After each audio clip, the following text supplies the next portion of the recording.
ਦੇ ਵਿੱਚ ਦੋ ਤਰ੍ਹਾਂ ਦਾ ਮਾਹੌਲ ਆ। ਤਾਂ ਬਿਲਕੁਲ ਵੈਸੇ ਕਿਸੇ ਨੇ ਵੀ ਕਿਆਫਾ ਨਹੀਂ ਸੀ ਇਸ ਤਰ੍ਹਾਂ ਦਾ ਲਾਇਆ। ਸਹੀ ਗੱਲ। ਹਾਲਾਂਕਿ ਕੁਛ ਲੋਕ ਤੇ ਮੁਕਾਬਲੇ ਚੋਂ ਬਾਹਰ ਮੰਨਦੇ ਸੀਗੇ ਨਰਿੰਦਰ ਮੋਦੀ ਨੂੰ, ਪਰ ਜਿਹੜੇ ਲੋਕ ਮੰਨਦੇ ਸਨ ਕਿ ਨਰਿੰਦਰ ਮੋਦੀ ਇੱਕ ਉਮੀਦ ਰੱਖਦਾ, ਇੱਕ ਸੰਭਾਵਨਾ ਰੱਖਦਾ ਰਿਪੀਟ ਹੋਣ ਦੀ, ਉਹਨਾਂ ਨੂੰ ਵੀ ਸ਼ਾਇਦ ਏਡੇ ਵੱਡੇ ਮੈਂਡੇਟ ਦਾ ਕਦੇ ਖਿਆਲ ਨਹੀਂ ਆਇਆ ਹੋਊਗਾ ਜੀ। ਇੱਕੋ ਇੱਕ ਮੇਰੇ ਖਿਆਲ ਦੇ ਨਾਲ ਐਗਜ਼ਿਟ ਪੋਲ ਸੀਗਾ, ਉਹ ਸੀਗਾ ਐਕਸ ਇੰਡੀਆ ਤੇ ਸ਼ਾਇਦ ਇੰਡੀਆ ਟੂਡੇ ਵਾਲਿਆਂ ਦਾ।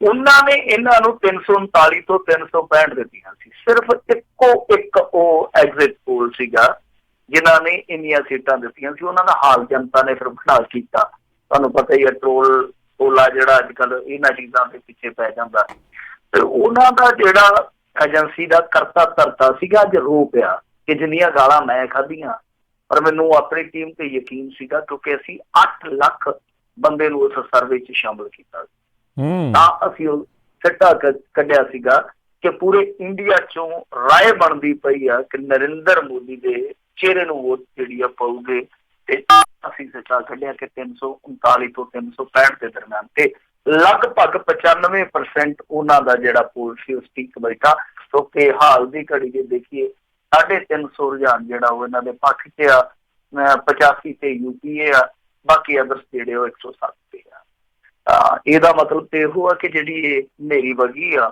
ਉਹਦੇ 'ਚ ਵਿਰੋਧੀ ਜਿਹੜੇ ਪੱਤਿਆਂ ਵਾਂਗ ਉੱਡ ਗਏ। ਹੁਣ ਮਾਹੌਲ ਜਿਹੜਾ ਉਹ ਦੋ ਤਰ੍ਹਾਂ ਦਾ ਇਸ ਕਰਕੇ ਆ ਕਿਉਂਕਿ ਇੱਕ ਤੇ ਉਹ ਤਬਕਾ ਜਿਹੜਾ ਕਿ ਰੱਜ ਕੇ ਜਸ਼ਨ ਮਨਾਉਣ ਡਿਆ, ਲੱਡੂ ਵੰਡਦਾ ਪਿਆ, ਢੋਲ ਦੀ ਥਾਪ ਤੇ ਨੱਚਣ ਡਿਆ, ਠੇਕਾ ਲਾਉਣ ਡਿਆ। ਇੱਕ ਉਹ ਆ ਜਿਹੜਾ ਇੱਕ ਅਜੀਬ ਜਿਹੇ ਮਾਹੌਲ ਚੋਂ ਗੁਜ਼ਰਦਾ ਪਿਆ ਕਿ ਜਿਹੜਾ ਹੁਣ ਆਉਣ ਵਾਲਾ ਸਮਾਂ, ਭਵਿੱਖ ਦੇ ਜਿਹੜੇ 5 ਸਾਲ ਆ ਉਹ ਕਿਸ ਤਰ੍ਹਾਂ ਦੇ ਗੁਜ਼ਰਨ। ਤਾਂ ਦੋ ਤਰ੍ਹਾਂ ਦਾ ਮਾਹੌਲ ਹੋ ਗਿਆ। ਇੱਕ ਉਹ ਨੇ ਜਿਹੜੇ ਆਪਣੀ ਹਾਰ ਤੋਂ ਨਿਰਾਸ਼ ਨੇ, ਹਤਾਸ਼ ਨੇ, ਚਲੋ ਉਹਨਾਂ ਨੂੰ ਆਪਾਂ ਪਾਸੇ ਰੱਖ ਦਈਏ, ਪਰ ਦੂਸਰੇ ਲੋਕ ਚਿੰਤਨ 'ਚ ਡੁੱਬੇ ਹੋਏ ਆ ਕਿ ਮਾਹੌਲ ਕਿਸ ਤਰ੍ਹਾਂ ਦਾ ਹੋਊਗਾ। ਵੈਸੇ ਦੂਜੇ ਸਲਾਹ ਵੀ ਦਿੰਦੇ ਆ ਕਿ ਕੁਛ ਨਹੀਂ ਹੁੰਦਾ ਯਾਰ, ਅੱਗੇ 5 ਸਾਲਾਂ 'ਚ ਕੀ ਆਖਿਆ। ਤਾਂ ਨਰਿੰਦਰ ਮੋਦੀ ਨੇ ਹੁਣ ਸੰਬੋਧਨ ਵੀ ਕੀਤਾ। ਇਹ ਉੱਥੇ ਜਿਹੜਾ ਇਹਨਾਂ ਦਾ ਮੁੱਖ ਦਫ਼ਤਰ ਆ ਉੱਥੇ ਗਏ ਆ, ਆਪਣੇ ਹੈਡਕੁਆਟਰ 'ਚ ਅਮਿਤ ਸ਼ਾਹ ਵੀ ਗਿਆ। 40 ਮਿੰਟ ਸੰਬੋਧਨ ਕੀਤਾ ਨਰਿੰਦਰ ਮੋਦੀ ਨੇ। ਕੁਛ ਥੋੜੇ ਜਿਹੇ ਗੁੱਝੇ ਜਿਹੇ ਨਿਸ਼ਾਨੇ ਵੀ ਲਾਏ ਆ, ਪਰ ਇਹਨੇ ਨਾਲ ਨਰਿੰਦਰ ਮੋਦੀ ਨੇ ਇਹ ਵੀ ਭਰੋਸਾ ਦਵਾਇਆ ਕਿ ਮੈਂ ਬਦਲਾਖੋਰੀ ਤਹਿਤ ਕੋਈ ਕੰਮ ਨਹੀਂ ਕਰੂੰ, ਬਦਨੀਤੀ ਤਹਿਤ ਕੋਈ ਕੰਮ ਨਹੀਂ ਕਰੂੰ, ਜਿੱਥੇ ਗਲਤ ਹੋਊਗਾ ਤੁਸੀਂ ਮੈਨੂੰ ਨੱਪ ਲਿਓ, ਬੇਸ਼ੱਕ ਦੇਸ਼ ਨੂੰ ਅੱਗੇ ਲਿਜਾਊਂਗਾ। ਸੋ ਐਸੇ ਭਰੋਸੇ ਆ ਜਿਹੜੇ ਤੁਹਾਨੂੰ ਪਤਾ ਹੀ ਆ ਕਿ ਜਦੋਂ ਇਸ ਤਰ੍ਹਾਂ ਸੱਤਾ ਸੰਭਾਲਦੇ ਨੇਤਾ ਤਾਂ ਆਮ ਤੌਰ ਤੇ ਦਿੰਦੀ ਆ। ਤਾਂ ਖੈਰ ਦੋ ਤਰ੍ਹਾਂ ਦਾ ਮਾਹੌਲ ਆ। ਨਰਿੰਦਰ ਮੋਦੀ ਨੇ ਇਹ ਜਿਹੜੀ ਜਿੱਤ ਹਾਸਲ ਕੀਤੀ ਆ ਉਹਦਾ ਜੇ ਤੁਸੀਂ ਚੀਰ ਫਾੜ ਕਰਨਾ ਚਾਹੋ ਤੇ ਮੇਰੇ ਖਿਆਲ ਦੇ ਨਾਲ ਕਈ ਹਫ਼ਤਿਆਂ ਤੱਕ ਚੱਲ ਸਕਦਾ, ਪਰ ਮੋਟੀ ਗੱਲ ਉਹੀ ਆ ਜੋ ਪੂਰੇ ਸੰਸਾਰ ਦੇ ਵਿੱਚ ਵੇਖਣ ਨੂੰ ਮਿਲਦੀ ਹੈ, ਤੁਹਾਡੇ US 'ਚ ਵੀ ਵੇਖਣ ਨੂੰ ਮਿਲੀ ਆ, ਰਾਸ਼ਟਰਵਾਦ, ਮੂਲਵਾਦ ਜੋ ਅੱਜ ਕੱਲ੍ਹ ਚੱਲਦਾ ਪਿਆ, ਕੱਟੜਵਾਦ। ਤਾਂ ਇਹ ਜਿੱਤ ਜਿਹੜੀ ਹੋਈ ਆ, ਦੇਖੋ ਸਾਇਲੈਂਟ ਵੋਟਰ ਹੈ ਨਾ ਜਿਹੜਾ, ਅੱਜ ਕੱਲ੍ਹ ਉਹਦੀ ਤਬੀਅਤ ਸਮਝਣੀ ਬਹੁਤ ਔਖੀ ਆ। ਵੇਵ ਉੱਤੋਂ ਦੀਦੀ ਸੀ ਕਿ ਨਹੀਂ ਹੈ, ਆਪਾਂ ਸਾਰੇ ਇਹੀ ਗੱਲ ਕਰਦੇ ਸੀ ਕਿ ਐਤਕੀ ਵੇਵ ਨਹੀਂ ਆ, ਔਰ ਮੈਂ ਵੀ ਸ਼ਾਮਲ ਸੀ ਉਹਨਾਂ ਲੋਕਾਂ ਦੇ ਵਿੱਚ ਜੋ ਇਹ ਮੰਨਦਾ ਸੀਗਾ ਕਿ ਨਰਿੰਦਰ ਮੋਦੀ ਰਿਪੀਟ ਹੋ ਸਕਦਾ, ਪਰ ਇੰਨਾ ਵੱਡਾ ਫਤਵਾ ਨਹੀਂ ਆ। ਪਰ ਸਾਇਲੈਂਟ ਵੋਟਰ ਹੈ ਜਿਹੜਾ ਉਹ ਅੰਦਰ ਖਾਤੇ ਇਹਨਾਂ ਦੇ ਰਾਸ਼ਟਰਵਾਦ ਨੂੰ, ਹਿੰਦੂਵਾਦ ਨੂੰ ਜਾਂ ਮੂਲਵਾਦ ਨੂੰ, ਇਹਨਾਂ ਸਾਰੀਆਂ ਚੀਜ਼ਾਂ ਨੂੰ ਪ੍ਰਵਾਨ ਕਰ ਰਿਹਾ ਬਹੁਤ ਗਿਣਤੀ 'ਚ ਵੋਟਰ। ਇਹੀ ਕਾਰਨ ਹੈ ਕਿ 31% ਵੋਟ ਪਰਸੈਂਟੇਜ ਦੇ ਨਾਲ ਇਹਨਾਂ ਨੇ ਪਿਛਲੀ ਦਫਾ ਸਰਕਾਰ ਬਣਾਈ ਹੈ ਕਿ 38 ਤੇ ਪਹੁੰਚ ਗਏ ਆ, 38 ਤੇ ਪਹੁੰਚ ਗਿਆ। ਹੁਣ ਕਿਹੜਾ ਵਿਕਾਸ ਕੀਤਾ ਐਸਾ ਚਮਤਕਾਰੀ ਵਿਕਾਸ ਕਿਹੜਾ ਕੀਤਾ ਜਿਹਨੂੰ ਆਪਾਂ ਮੰਨੀਏ ਕਿ ਪੈਮਾਨਾ ਜਿਹੜਾ ਜੀ ਉਹ ਵਿਕਾਸ ਦਾ ਰੱਖਿਆ ਵੋਟ ਨੇ? ਨਹੀਂ, ਪੈਮਾਨਾ ਜਿਹੜਾ ਉਹ ਇਹੋ ਹੀ ਆ, ਫੌਜੀ ਪ੍ਰਾਪਤੀਆਂ ਦਾ ਸਿਹਰਾ, ਏਅਰ ਸਟਰਾਈਕ ਦਾ ਸਿਹਰਾ, ਫਿਰ ਪਾਕਿਸਤਾਨ ਨੂੰ ਦਾਬੇ ਦਾ ਸਿਹਰਾ, ਫਿਰ ਇਹ ਆ ਕਿ Modi is India, India is Modi, ਜਿਵੇਂ ਇੰਦਰਾ ਇੰਡੀਆ ਤੇ ਇੰਡੀਆ ਇਜ਼ ਇੰਦਰਾ ਵਾਲਾ। ਮੈਂ ਮਤਲਬ ਕਿ ਨਰਿੰਦਰ ਮੋਦੀ ਹੈ ਤਾਂ ਤੁਸੀਂ ਸੁਰੱਖਿਅਤ ਹੋ। ਤਾਂ ਇੱਕ ਚਿਹਰਾ ਦੇ ਕੇ ਨਾਲ ਇੱਕ ਸਵਾਲੀਆ ਨਿਸ਼ਾਨ ਵੀ ਲਾ ਦਿੱਤਾ ਗਿਆ ਕਿ ਚਲੋ ਮੰਨ ਲਓ ਜੇ ਮੋਦੀ ਨਹੀਂ ਤੇ ਫਿਰ ਦੂਸਰਾ ਕੌਣ ਤੁਹਾਨੂੰ ਸੰਭਾਲੂਗਾ, ਕੌਣ? ਉੱਥੇ ਕਿ ਗਰਾਰੀ ਫਸ ਜਾਂਦੀ ਹੈ। ਤਾਂ ਕਹਿਣ ਦਾ ਭਾਵ ਇਹ ਹੈ ਕਿ ਇਹ ਬੜੀ ਇੱਕ ਗੁੱਝੀ ਜੀ ਰਮਜ਼ ਆ, ਜੇ ਆਪਾਂ ਉਹਨੂੰ ਟਟੋਲੀਏ ਸਮਝ ਦੇ ਵਿੱਚ ਪੈ ਜਾਂਦੀ ਹੈ ਕਿ ਅਸਲ ਦੇ ਵਿੱਚ ਬਹੁਤ ਗਿਣਤੀ ਵੋਟਰ ਉਹ ਕਿਸ ਵਰਗ ਦੇ ਨਾਲ, ਕਿਸ ਮਜ਼ਹਬ ਦੇ ਨਾਲ ਤਾਲੁਕ ਰੱਖਦਾ ਉਹ ਦੱਸਣ ਦੀ ਜ਼ਰੂਰਤ ਨਹੀਂ। ਤਾਂ ਉਹ ਇਸ ਚੀਜ਼ ਨੂੰ ਪ੍ਰਵਾਨ ਕਰ ਰਿਹਾ ਜੋ ਇਹ ਦੇ ਰਹੇ ਆ। ਤਾਂ ਮੇਰੇ ਖਿਆਲ ਦੇ ਨਾਲ ਅਗਲੇ 5 ਸਾਲ ਜਿਹੜੇ ਆ ਉਹ ਥੋੜੇ ਜਿਹੇ ਇਸ ਕਰਕੇ ਦਿਲਚਸਪ ਰਹਿਣਗੇ ਕਿਉਂਕਿ ਇਹ ਵੀ ਸਮਝ ਚੁੱਕੇ ਆ ਕਿ ਜਿੱਦਾਂ ਮਰਜ਼ੀ ਕਰ ਲਈਏ, ਜੇ ਰਾਸ਼ਟਰਵਾਦ ਦਾ ਪੱਤਾ ਅਸੀਂ ਖੇਡਦੇ ਹਾਂ ਤਾਂ ਉਹਦੇ ਪਰਦੇ ਹੇਠ ਬਾਕੀਆਂ ਜਿਹੜੀਆਂ ਸਾਡੀਆਂ ਨਾਕਾਮੀਆਂ ਹੋਣਗੀਆਂ, ਬਾਕੀ ਜਿਹੜੇ ਸਾਡੇ ਹਿੱਸੇ ਦੇ ਫੇਲੀਅਰਸ ਪੱਤੇ ਹੋਣਗੇ, ਉਹ ਲੁਕ ਸਕਦੇ, ਛੁਪਾਏ ਜਾ ਸਕਦੇ। ਤਾਂ ਇਹ ਇੱਕ ਨਵੀਂ ਕਿਸਮ ਦੀ ਰਾਜਨੀਤੀ ਆ ਜਿਹਨੇ ਇਸ ਸਮੇਂ ਪੈਂਟ ਜਿਹੜੀ ਆ ਉਹ ਬਣਾਈ ਆ। ਕਿਉਂਕਿ ਜਿੱਥੇ ਹਾਰਡਕੋਰ ਹਿੰਦੂ ਦਾ ਪੱਤਾ ਜਿਹੜਾ ਉਹ ਖੇਡਦੇ ਸੀਗੇ ਤਾਂ ਇਹਨਾਂ ਨਹੀਂ ਸੀ ਚੱਲਦਾ, ਪਰ ਜਿੰਨਾ ਮੇਰੇ ਖਿਆਲ ਦੇ ਨਾਲ ਰਾਸ਼ਟਰਵਾਦ ਨੇ ਅਸਰ ਕੀਤਾ ਐਤਕੀ, ਉਹ ਉਹਦੇ ਤੋਂ ਵੀ ਅੱਗੇ ਆ। ਤਾਂ ਇਹ ਚੀਜ਼ ਜਿਹੜੀ ਆ ਉਹ ਸਮਝ ਕੇ ਚੱਲਣਗੇ ਕਿ ਆਹ ਰਾਸ਼ਟਰਵਾਦ ਦਾ ਵਾਲਾ ਜਿਹੜਾ ਫਾਰਮੂਲਾ ਇਹ ਸਹੀ ਵੀ ਆ, ਠੀਕ ਵੀ ਆ, ਇਹ ਫਲਦਾਇਕ ਵੀ ਆ। ਜੀ ਜੀ। ਤੇ ਮਿੰਟੂ ਜੀ, ਇੱਕ ਚੀਜ਼ ਬਹੁਤ ਜਿਹੜੀ ਅਹਿਮ ਰਹੀ, ਆਪਾਂ 2014 'ਚ ਵੀ ਦੇਖੀ, ਪੰਜਾਬ ਦੀਆਂ ਜਿਹੜੀਆਂ ਵਿਧਾਨ ਸਭਾ ਦੀਆਂ ਇਲੈਕਸ਼ਨਾਂ ਉਹਦੇ ਵਿੱਚ ਵੀ ਦੇਖੀ, ਇਸ ਵਾਰੀ ਵੀ ਦੇਖੀ, ਸੋਸ਼ਲ ਮੀਡੀਆ ਦੇ ਉੱਤੇ ਜਿਸ ਨੂੰ ਲੋਕ ਜਿਤਾ ਰਹੇ ਨੇ ਤੇ ਜਿਸ ਨੂੰ ਗਾਲਾਂ ਕੱਢ ਰਹੇ ਨੇ, ਉਸ ਤੋਂ ਬਿਲਕੁਲ ਹੀ ਉਲਟ ਜਿਹੜੇ ਨਤੀਜੇ ਆ ਰਹੇ ਨੇ। ਤੇ ਆਉਣ ਵਾਲੇ ਸਮੇਂ 'ਚ ਤਾਂ ਇੱਦਾਂ ਲੱਗਦਾ ਵੀ ਲੋਕਾਂ ਨੇ ਆਪਣੇ ਆਪ ਨੂੰ ਫੇਸਬੁੱਕ ਦੇ ਉੱਤੇ, ਸੋਸ਼ਲ ਮੀਡੀਆ ਦੇ ਉੱਤੇ ਗਾਲਾਂ ਜਾਣ ਕੇ ਕਢਾਇਆ ਕਰਨੀਆਂ ਪੈਸੇ ਦੇ ਕੇ, ਵੀ ਸ਼ਾਇਦ ਸਾਡੇ ਦੇ ਲਈ ਹੱਕ 'ਚ ਰੂਟ ਲੈਵਲ ਤੇ ਲਹਿਰ ਬਣ ਜਾਵੇ। ਦੇਖੋ, ਸੋਸ਼ਲ ਮੀਡੀਆ ਦਾ ਜਿਹੜਾ ਇਹ ਹੈਗਾ ਨਾ ਟ੍ਰੈਂਡ, ਇਹ ਥੋੜਾ ਜਿਹਾ ਗਲਤ ਇਸ ਕਰਕੇ ਹੁੰਦਾ ਕਿਉਂਕਿ ਸੋਸ਼ਲ ਮੀਡੀਆ ਤੇ ਜਿਹੜੇ ਲੋਕ ਹੁੰਦੇ ਆ ਉਹ ਥੋੜੇ ਪੜ੍ਹੇ ਲਿਖੇ ਹੁੰਦੇ ਆ, ਥੋੜੇ ਜਾਗਰੂਕ ਹੁੰਦੇ ਆ, ਥੋੜਾ ਉਹ ਵੀ ਹੁੰਦਾ ਫਰਕ ਕਿ ਕਮਿਊਨਿਟੀ ਬੇਸ਼ੱਕ ਇੱਕ ਹੁੰਦੀ ਹੈ, ਪਰ ਉਸ ਕਮਿਊਨਿਟੀ ਦੇ ਬਹੁਤੇ ਲੋਕ ਬਾਹਰ ਬੈਠੇ ਹੁੰਦੇ ਆ, ਦੂਸਰੇ ਸਿਸਟਮ ਦਾ ਹਿੱਸਾ ਹੁੰਦੇ ਆ। ਸੋ ਇਹ ਚੀਜ਼ਾਂ ਜਿਹੜੀਆਂ ਮੈਟਰ ਕਰਦੀਆਂ। ਔਰ ਦੂਜੀ ਚੀਜ਼ ਇਹ ਆ ਕਿ ਜਦੋਂ ਹੇਠਲੇ ਪੱਧਰ ਤੇ ਇਸ ਤਰ੍ਹਾਂ ਦੀਆਂ ਗੱਲਾਂ, ਇਸ ਤਰ੍ਹਾਂ ਦੀਆਂ ਧਾਰਨਾਵਾਂ ਬਣਦੀਆਂ, ਹੁਣ ਉਦਾਹਰਨ ਮੈਂ ਤੁਹਾਨੂੰ ਦਿੰਦਾ ਕਿ ਜਿੱਦਾਂ ਉਹਨਾਂ ਨੇ ਇੱਕ ਚਿਹਰਾ ਦੇ ਕੇ ਆਖਿਆ ਕਿ ਨਰਿੰਦਰ ਮੋਦੀ ਨਹੀਂ ਤਾਂ ਹੋਰ ਕੌਣ ਹੈ, ਤਾਂ ਇਸਲੇ ਪੱਧਰ ਤੇ ਅਗਲਾ ਵੋਟਰ ਹੈ ਜਿਹੜਾ ਉਹ ਝਾਕਦਾ, ਜਦੋਂ ਝਾਕ ਮਾਰਦਾ ਤੇ ਉਹਨੂੰ ਨਜ਼ਰ ਵੀ ਕੀ ਆਉਂਦਾ? ਨਜ਼ਰ ਕੋਈ ਨਹੀਂ ਆਉਂਦਾ, ਕਿਉਂਕਿ ਦੂਸਰੇ ਪਾਸੇ ਕੋਈ ਚਿਹਰਾ ਹੀ ਹੈ ਨਹੀਂਗਾ। ਤਾਂ ਕਹਿੰਦਾ ਭਾਵ ਇਹ ਆ ਕਿ ਜੋ ਇੱਕ ਵੇਵ ਨਜ਼ਰ ਆਉਂਦੀ ਹੈ ਸੋਸ਼ਲ ਮੀਡੀਆ ਤੇ, ਉਹ ਨਜ਼ਰ ਆਉਂਦੀ ਆ ਸਿਰਫ ਇਸ ਕਰਕੇ ਕਿਉਂਕਿ ਸੋਸ਼ਲ ਮੀਡੀਆ ਤੇ ਆਪਾਂ ਜੁੜੇ ਆ, ਆਪਣੇ ਦੇ ਨਾਲ ਜਿਹੜੇ ਆਪਣੇ ਚਾਹਣ ਵਾਲੇ ਜਾਂ ਆਪਣੇ ਲਿੰਕ ਵਾਲੇ ਜੁੜੇ ਆ ਜਾਂ ਉਹਨਾਂ ਦੇ ਲਿੰਕ ਵਾਲੇ ਜੁੜੇ ਆ, ਤਾਂ ਬਹੁ ਗਿਣਤੀ ਦੇ ਵਿੱਚ ਉਹ ਜਿਹੜੀ ਸੋਚ ਆ ਉਹ ਸਾਡੇ ਨਾਲ ਮਿਲਦੀ ਹੈ। ਕਿਉਂਕਿ ਤੁਹਾਡੀ ਆਈਡੀ ਦੇ ਵਿੱਚ ਹਮੇਸ਼ਾ ਹੋਣਗੇ ਜ਼ਿਆਦਾਤਰ ਉਹ ਜਿਹੜੇ ਤੁਹਾਡੀ ਵਿਚਾਰਧਾਰਾ ਨੂੰ, ਤੁਹਾਡੀ ਸੋਚ ਨੂੰ ਹੋਣਗੇ। ਬਿਲਕੁਲ ਬਿਲਕੁਲ ਹੁੰਦੇ ਹੀ ਪ੍ਰਸ਼ੰਸਕ ਆ, ਕਿਉਂਕਿ ਤੁਸੀਂ ਦੇਖੋ ਤੁਹਾਡੇ ਤੇ ਕੋਈ ਪੋਸਟ ਪਾਉਂਦਾ, ਤੁਸੀਂ ਬਰਾਬਰ ਉਹਦੇ ਤੇ ਪਾ ਦਿਓ, 5 ਗਾਲਾਂ ਉੱਥੇ ਚੱਲਦੀਆਂ ਹੋਣਗੀਆਂ, 25 ਤੁਹਾਡੇ ਤੇ ਚੱਲਦੀਆਂ ਹੋਣਗੀਆਂ, ਕਿਉਂਕਿ ਤੁਹਾਡੇ ਸਮਰਥਕ ਉਹਨੂੰ ਗਾਲਾਂ ਕੱਢਣ ਲੱਗ। ਤਾਂ ਕਹਿਣ ਦਾ ਭਾਵ ਇਹ ਆ ਕਿ ਉਹ ਸਾਨੂੰ ਜ਼ਿਆਦਾ ਨਜ਼ਰ ਆਉਣ ਲੱਗ ਜਾਂਦੀ ਹੈ ਕਿਉਂਕਿ ਸਾਡੇ ਪ੍ਰਸ਼ੰਸਕ ਆ ਜਿਹੜੇ ਉਸੇ ਚੀਜ਼ ਨੂੰ ਉਹ ਫੋਲੋ ਕਰ ਰਹੇ ਹੁੰਦੇ ਆ। ਤਾਂ ਇਹ ਚੀਜ਼ ਜਿਹੜੀ ਆ ਉਹ ਘੁੰਮ ਘੁਮਾ ਕੇ ਸਾਡੇ ਮੱਥੇ ਲੱਗਦੀ ਹੈ, ਸਾਨੂੰ ਇਸ ਤਰ੍ਹਾਂ ਲੱਗਦਾ ਕਿ ਸਾਰਾ ਕੁਛ ਠੀਕ ਹੋ ਰਿਹਾ, ਪਰ ਅਸਲ ਦੇ ਵਿੱਚ ਗਰਾਊਂਡ ਤੇ ਚੀਜ਼ਾਂ ਬਦਲਦੀਆਂ। ਔਰ ਮੈਂ ਤੁਹਾਨੂੰ ਇੱਕ ਚੀਜ਼ ਹੋਰ ਵੀ ਕਹਿ ਰਿਹਾ ਕਿ ਅੱਜ ਦੀ ਤਾਰੀਖ ਦੇ ਵਿੱਚ ਜਿਹੜਾ ਵੋਟਰ ਆ ਨਾ, ਉਹ ਖੁੱਲ੍ਹ ਕੇ ਨਹੀਂ ਬੋਲਦਾ। ਮਤਲਬ ਕਿ ਆਹ ਦੇਖੋ, ਤੁਸੀਂ ਹੁਣ ਰਾਸ਼ਟਰਵਾਦ ਪ੍ਰਵਾਨ ਕੀਤਾ ਉਹਨਾਂ ਨੇ, ਇਹ ਸ਼ਰੇਆਮ ਰਾਸ਼ਟਰਵਾਦ ਦੀ ਜਿੱਤਿਆ, ਕੋਈ ਮੰਨੇ ਜਾਂ ਨਾ ਮੰਨੇ, ਤਾਂ ਉਹ ਜਿਹੜੀ ਰਾਸ਼ਟਰਵਾਦ ਦੀ ਧਾਰਨਾ ਹੈ, ਹੁਣ ਜੇ ਤੁਸੀਂ ਵੋਟਰ ਨੂੰ ਪੁੱਛੋ ਤੇ ਉਹ ਮੂੰਹ ਤੇ ਵੀ ਕਰਨਾ ਕਿ ਨਹੀਂ ਯਾਰ ਇਹਨਾਂ ਦੀ ਰਾਜਨੀਤੀ ਤਾਂ ਠੀਕ ਨਹੀਂ, ਪਰ ਬਹੁਤ ਗਿਣਤੀ ਚ ਉਹ ਅੰਦਰ ਖਾਤੇ ਪ੍ਰਵਾਨ ਕਰ ਰਹੇ। ਸੋ ਇਹ ਜਿਹੜੀ ਹੈ ਨਾ ਇੱਕ ਨਵੀਂ ਕਿਸਮ ਦੀ ਵੋਟਰ ਦੀ ਵੀ ਕਦੇ ਸਾਹਮਣੇ ਆਉਂਦੀ ਪਈ। ਜੀ ਜੀ ਜੀ, ਬਿਲਕੁਲ। ਅਗਲੀ ਜਿਹੜੀ ਆਪਾਂ ਗੱਲ ਕਰੀਏ, ਕਾਂਗਰਸ ਦੇ ਸਿਤਾਰੇ ਤਾਂ ਹੁਣ ਕਹਿੰਦੇ ਗਰਦਿਸ਼ 'ਚ ਖਾਸ ਕਰਕੇ ਰਾਹੁਲ ਦੇ, ਉਹਨੇ ਕਹਿੰਦੇ ਅਸਤੀਫੇ ਦੀ ਪੇਸ਼ਕਸ਼ ਕੀਤੀ ਆ, ਲੈ ਲੈਣਾ ਚਾਹੀਦਾ ਮੈਂ ਨਾ, ਜੇ ਉਹਨਾਂ ਨੇ ਆਪਣੇ ਆਪ ਨੂੰ ਬਚਾਉਣਾ ਤਾਂ। ਨਹੀਂ ਤੇ ਉਹ ਅਸਤੀਫਾ ਦੇਊਗਾ ਤੈਨੂੰ ਆਪਣੀ ਮੰਮੀ ਨੂੰ ਜਾ ਕੇ ਦੇਣਾ ਉਹਨੇ ਅਸਤੀਫਾ। ਉਹਨੇ ਕਹਿੰਦਾ ਪੁੱਤ ਪਾਰਟੀ ਸਾਬੂ ਕੌਣ, ਘਰ ਦੀ ਗੱਡੀ ਗੰਡਾ ਸਿੰਘ ਡਰਾਈਵਰ ਕਰੂ ਕੌਣ ਉੱਥੇ। ਤਾਂ ਗੱਲ ਤੇ ਇਹ ਆ ਕਿ ਕਾਂਗਰਸ ਦਾ ਇਸ ਸਮੇਂ ਜੇ ਕਹੀਏ ਤਾਂ ਦੇਸ਼ ਦੇ ਵਿੱਚ ਸੂਪੜਾ ਸਾਫ਼ ਹੋਇਆ ਪਿਆ। ਜੇ ਆਪਾਂ ਦੇਖੀਏ ਹੁਣ ਦੇਖੋ 5 ਸਾਲਾਂ ਦੇ ਵਿੱਚ, ਪਹਿਲੀ ਗੱਲ ਤੇ ਇਹ ਬੀਬੀ ਸੋਨੀਆ ਦਾ ਮੁੰਡਾ ਜਿਹੜਾ, ਇਹ ਜੇ ਕਿਤੇ 10 ਸਾਲ ਪਹਿਲਾਂ ਅਕਲ ਕਰਕੇ ਨੇਤਾ ਬਣਿਆ ਹੁੰਦਾ ਤੇ ਨੌਬਤ ਨਹੀਂ ਸੀ ਹੋਣੀ। ਨੇਤਾਗਿਰੀ ਤੇ ਇਹਨੇ ਹੁਣ ਸ਼ੁਰੂ ਕੀਤੀ ਆ, ਉਹ ਵੀ ਸ਼ੁਕਰਗੁਜ਼ਾਰ ਹੋਣਾ ਚਾਹੀਦਾ ਕਾਂਗਰਸੀਆਂ ਨੂੰ ਕਿ ਨਰਿੰਦਰ ਮੋਦੀ ਨੇ ਸਿਖਾਈ ਆ ਕਿ ਨੇਤਾਗਿਰੀ ਕਿਸ ਤਰ੍ਹਾਂ ਕਰੀ।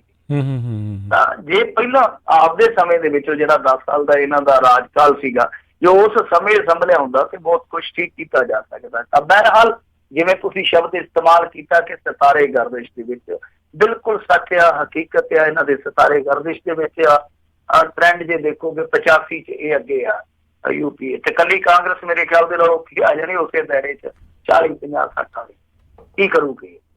ਤਾਂ ਕਾਂਗਰਸ ਜਿਹੜੀ ਆ ਉਹ ਇਸ ਕਦਰ ਮੁਰਝਾਈ ਪਈ ਆ ਪੂਰੇ ਦੇਸ਼ ਦੇ ਵਿੱਚ। ਤੁਸੀਂ ਦੇਖ ਲਓ ਇਹਨਾਂ ਦੇ ਵੱਡੇ ਚਿਹਰੇ, ਮੈਂ ਹੁਣ ਨਾ ਗਿਣੂੰਗਾ, ਤੁਸੀਂ ਆਪ ਦੰਗ ਰਹਿ ਜਾਣਾ। ਪਵਨ ਬਾਂਸਲ ਕੇਂਦਰ ਦਾ ਮੰਤਰੀ ਕਦੇ ਹੁੰਦਾ ਸੀਗਾ, ਕਿਰਨ ਖੇਰ ਤੋਂ ਹਾਰ ਗਿਆ। ਜਦ ਕਿ ਹੁਣ ਤੁਸੀਂ ਉਹ ਵੋਟਰ ਦੀ ਤਬੀਅਤ ਦੇਖੋ।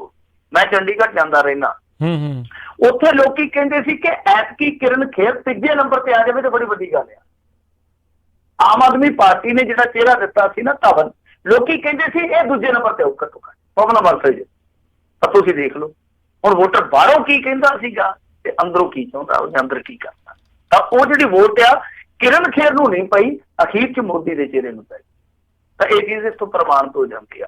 ਫਿਰ ਜੋਤੀਰਾਦਿੱਤਿਆ ਸਿੰਧੀਆ ਮਾਂਜਿਆ ਗਿਆ, ਬਹੁਤ ਵੱਡਾ ਨਾਂ ਆ ਸਿੰਧੀਆ ਪਰਿਵਾਰ ਦਾ, ਔਰ ਪਹਿਲੀ ਮਰਤਬਾ ਹੋਊਗਾ ਕਿ ਸੰਸਦ ਦੇ ਵਿੱਚ, ਸਦਨ ਦੇ ਵਿੱਚ ਸਿੰਧੀਆ ਖਾਨਦਾਨ ਦਾ ਕੋਈ ਬੰਦਾ ਨਹੀਂ ਹੋਊ ਪਾਰਲੀਮੈਂਟ ਦੇ ਵਿੱਚ।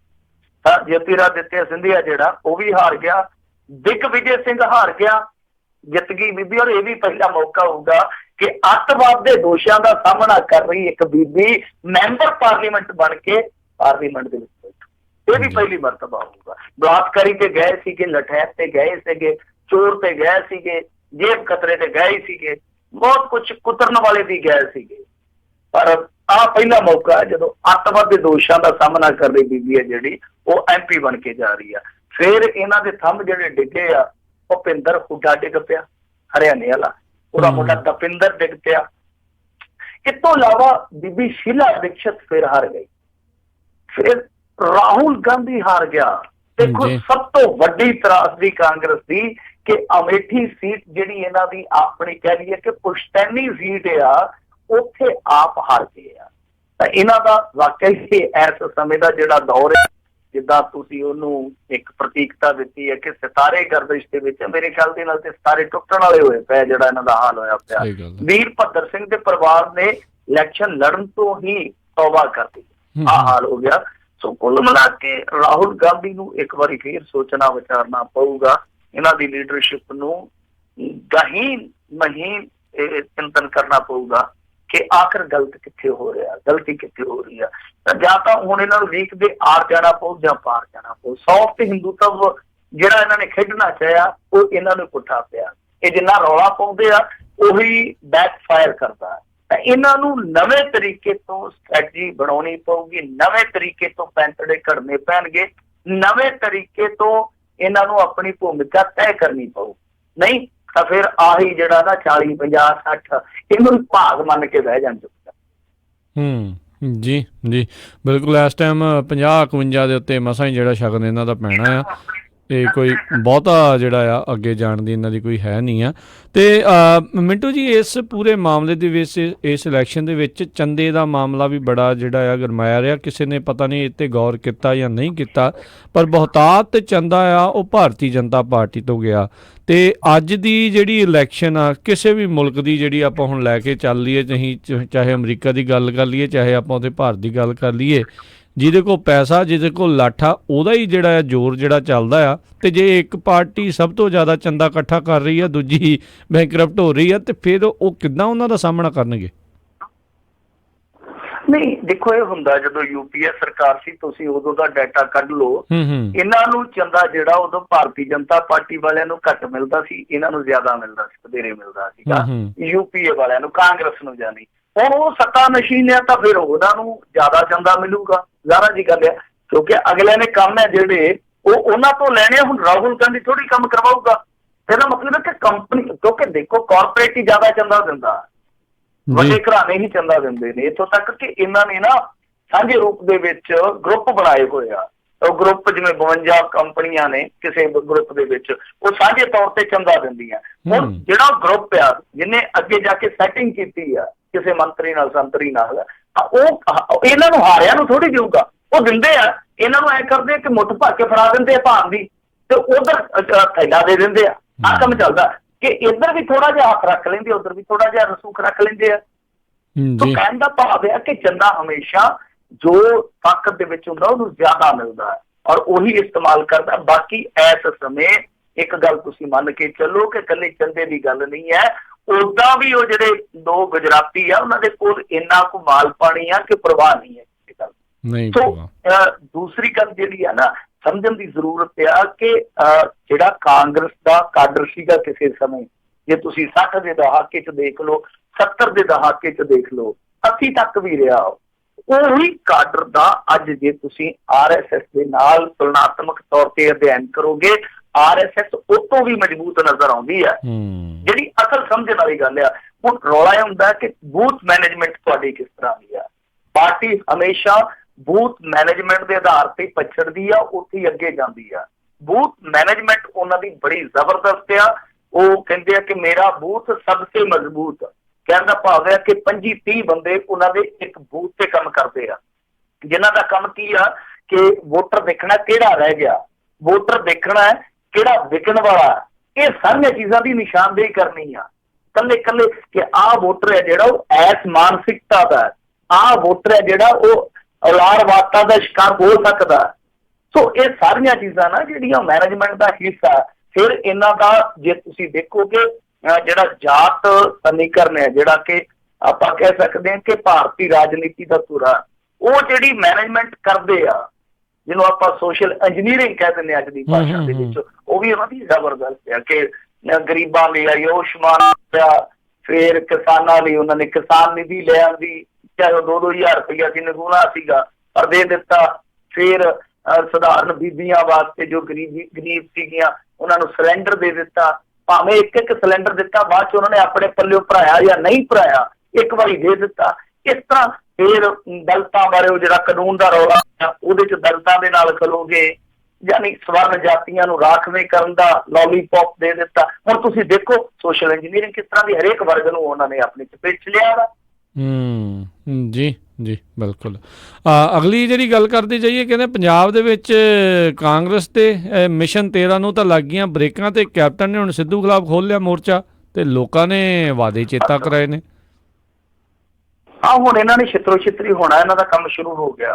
ਕਿਉਂਕਿ ਜਿਵੇਂ ਸਿੱਧੂ ਆਂਦਾ ਹੁੰਦਾ ਨਾ, ਪੱਲੇ ਨਹੀਂ ਧੇਲਾ ਤੇ ਕਰਦੀ ਮੇਲਾ ਮੇਲਾ, ਪੱਲੇ ਧੇਲਾ ਨਹੀਂ, ਹੁਣ ਇਹਨਾਂ ਨੇ ਮੇਲਾ ਮੇਲਾ ਹੀ ਕਰਨਾ। ਮੇਲਾ ਮੇਲਾ ਨਹੀਂ, ਐਲੀ ਐਲੀ ਕਰਕੇ ਇੱਕ ਦੂਜੇ ਨੂੰ ਪੈਣਗੇ। ਹੁਣ ਇਸ ਤਰ੍ਹਾਂ ਦਾ ਮਾਹੌਲ ਬਣਿਆ ਪਿਆ। ਕੈਪਟਨ ਅਮਰਿੰਦਰ ਸਿੰਘ ਵੇਖੋ, ਜਿੱਦਣ ਚੋਣ ਪ੍ਰਚਾਰ ਦਾ ਆਖਰੀ ਦਿਨ ਸੀ, ਉਦੋਂ ਦੁਬਕ ਕੇ ਅੰਦਰ ਬੈਠ ਗਿਆ, ਉਦੋਂ ਨਿਕਲਿਆ ਨਹੀਂ। ਅੱਜ ਜਦੋਂ ਨਤੀਜੇ ਆਏ ਤੇ ਨਾਲ ਦੀ ਨਾਲ ਪ੍ਰਗਟ ਹੋ ਗਿਆ, ਪ੍ਰੈਸ ਕਾਨਫਰੰਸ ਕਰ ਗਿਆ, ਤੇ ਪ੍ਰੈਸ ਕਾਨਫਰੰਸ ਦੇ ਵਿੱਚ ਇਹ ਜ਼ਿੰਮੇਵਾਰੀ ਨਹੀਂ ਹੋਤੀ ਕਿ ਹਾਂ ਮੈਂ ਉਹੀ ਸ਼ਖਸ ਹਾਂ। ਧਿਆਨ ਨਾਲ ਵੇਖੋ, ਜਿਹੜਾ ਕਹਿੰਦਾ ਸੀਗਾ ਕਿ ਜਿਸ ਵੀ ਹਲਕੇ ਦੇ ਵਿੱਚ ਵੋਟਾਂ ਘੱਟ ਪਈਆਂ ਮੈਂ ਉਸ ਮੰਤਰੀ ਦੀ ਕੁਰਸੀ ਖੋਹ ਲੈਣੀ ਆ, ਤੇ ਜੀ ਯਾਰ ਮੈਂ ਜ਼ਿੰਮੇਵਾਰ ਆ ਕਿ ਮਿਸ਼ਨ 13 ਜਿਹੜਾ ਉਹ ਤੇ ਬੇਰਾਂ ਚ ਤਬਦੀਲ ਹੋ ਗਿਆ, ਬੇਰ ਵੀ ਜਿਹੜੇ ਉਹ ਗਲੇ ਨਿਕਲ ਆਏ। ਸੋ ਜ਼ਿੰਮੇਵਾਰੀ ਨਹੀਂ ਹੋਤੀ। ਉਲਟਾ ਹੋਇਆ ਕਿ ਆ ਕੇ ਨਵਜੋਤ ਸਿੱਧੂ ਦੇ ਮੋਢਿਆਂ ਤੇ ਪਾ ਗਿਆ ਸਾਰਾ ਕੁਛ। ਕਹਿੰਦਾ ਕਿ ਜੀ ਦੇਖੋ ਹਾਰ ਹੋਈ ਆ ਜਿਹੜੀ, ਉਹ ਇਸ ਕਰਕੇ ਹੋਈ ਆ ਕਿਉਂਕਿ ਸ਼ਹਿਰੀ ਵੋਟ ਜਿਹੜੀ ਸੀਗੀ ਉਹ ਕਿਤੇ ਨਾ ਕਿਤੇ ਸਾਡੇ ਹੱਕ 'ਚ ਨਹੀਂ ਭੁਗਤੀ। ਔਰ ਇਹਦਾ ਰੀਜ਼ਨ ਹੈ, ਜਿਹੜਾ ਕਾਰਨ ਆ ਉਹ ਇਹ ਆ ਕਿ ਇਹਦਾ ਜਿਹੜਾ ਸਿੱਧੂ ਦਾ ਮਹਿਕਮਾ ਸੀਗਾ, ਸਥਾਨਕ ਸਰਕਾਰਾਂ ਦਾ ਮਹਿਕਮਾ ਸੀਗਾ ਜਿਹੜਾ, ਉਹਨੇ ਚੰਗੀ ਤਰ੍ਹਾਂ ਕੰਮ ਹੀ ਨਹੀਂ ਕੀਤਾ। ਇਹਦਾ ਮਹਿਕਮਾ ਬਦਲਾਂਗੇ, ਹਾਈ ਕਮਾਂਡ ਨਾਲ ਗੱਲ ਕਰਾਂਗੇ, ਜੇ ਇਹਨੇ ਕੋਈ ਬਿਆਨ ਦੇਣਾ ਵੀ ਸੀਗਾ ਤੇ 2 ਦਿਨ ਅਟਕ ਕੇ ਦੇ ਦਿੰਦਾ। ਜੇ ਬਿਆਨ ਨਾਲ ਬਹੁਤ ਬੁਰਾ ਅਸਰ ਹੋਇਆ, ਇਹਦੀ ਜਿਹੜੀ ਜੱਫੀ ਸੀਗੀ ਉਹ ਦੇਸ਼ ਨੇ ਪ੍ਰਵਾਨ ਨਹੀਂ ਕੀਤੀ। ਸੋ ਇਹ ਸਿੱਧੂ ਦੀ ਪੱਪੀ ਜੱਫੀ ਸੀ, ਉਲਝ ਗਿਆ ਉੱਥੇ। ਕੈਪਟਨ ਅਮਰਿੰਦਰ ਸਿੰਘ ਹਾਰ ਦੇ ਜਿਹੜੇ ਮੁੱਖ ਕਾਰਨ ਸੀ ਉਹ ਤੇ ਦੱਸੇ ਹੀ ਨਹੀਂ ਹੈ। ਨਵਜੋਤ ਸਿੱਧੂ ਤੇ ਦੇਖੋ ਅਖੀਰਲੇ 2 ਦਿਨਾਂ 'ਚ ਆਇਆ, 2 ਸੀਟਾਂ ਤੇ ਮੇਰੇ ਗੱਲ ਦੇ ਨਾਲ ਉਹਨੇ ਪ੍ਰਚਾਰ ਕੀਤਾ, ਇੱਕਾ ਦੁੱਕਾ ਤੇ ਉਹ ਹਾਰ ਗਏ, ਚਲੋ ਗੱਲ ਖਤਮ ਹੋ ਗਈ। ਤੇ ਜਿਹੜੀਆਂ ਹੋਰ ਸੀਟਾਂ ਸੀਗੀਆਂ ਉਹ ਕਿਵੇਂ ਹਾਰੇ? ਕਿਉਂਕਿ ਇਹਨਾਂ ਦੇ ਪੱਲੇ ਤੇ 8 ਹੀ ਪਈਆਂ। ਸੰਗਰੂਰ ਤੇ ਨਵਜੋਤ ਸਿੱਧੂ ਨਹੀਂ ਗਿਆ। ਇਹਨਾਂ ਦਾ ਆਪਣਾ ਜਿਹੜਾ ਰਾਈਟ ਹੈਂਡ ਸੀ ਕੇਵਲ ਢਿੱਲੋਂ, ਜਿਹੜਾ ਇਹਨਾਂ ਵਾਸਤੇ ਇੱਕ ਬਹੁਤ ਵੱਡਾ ਦਾਨੀ ਵੀ ਹੈ, ਕੇਵਲ ਢਿੱਲੋਂ ਵੀ ਹਾਰ ਗਿਆ। ਦੱਸੋ ਉਹਦੇ 'ਚ ਵੀ ਨਵਜੋਤ ਸਿੱਧੂ ਦਾ ਦੋਸ਼ ਆ? ਨਵਜੋਤ ਸਿੱਧੂ ਨੇ ਜੋ ਕੀਤਾ ਠੀਕ ਆ, ਨਵਜੋਤ ਸਿੱਧੂ ਆਪਣੇ ਪੱਧਰ ਤੇ ਸਹੀ ਸੀ ਜਾਂ ਗਲਤ ਸੀਗਾ ਉਹ ਬੈਠ ਕੇ ਕਰ ਲੈਂਦੇ ਨਾ, ਪਰ ਇਹ ਗੱਲ ਕਹਿਣੀ ਕਿ ਨਵਜੋਤ ਸਿੱਧੂ ਦੀ ਵਜ੍ਹਾ ਕਰਕੇ ਹਾਰ ਗਏ ਆ। ਜੇ ਨਵਜੋਤ ਸਿੱਧੂ ਦਾ ਮਹਿਕਮਾ ਕੁਛ ਕਰ ਨਹੀਂ ਸੀ ਰਿਹਾ ਤੇ 2.5 ਸਾਲ ਤੁਸੀਂ ਉੱਥੇ ਮਾਲਾ ਫੇਰਦੇ ਰਹੇ, ਉਹਦਾ ਮਹਿਕਮਾ ਬਦਲ ਦਿੰਦੇ ਜਾਂ ਤੁਸੀਂ ਆਪਣੇ ਹਾਈ ਕਮਾਂਡ ਨੂੰ ਸ਼ਿਕਾਇਤ ਕਰ ਦਿੰਦੇ। ਸੋ ਕਹਿਣ ਦਾ ਭਾਵ ਇਹ ਆ ਕਿ ਹੁਣ ਜ਼ਿੰਮੇਵਾਰੀ ਉਤਰਨ ਦੀ ਥਾਂ ਤੇ ਕੈਪਟਨ ਅਮਰਿੰਦਰ ਸਿੰਘ ਪਤਲੀ ਗਲੀ ਥਾਣੀ ਨਿਕਲਣਾ ਚਾਹ ਰਿਹਾ।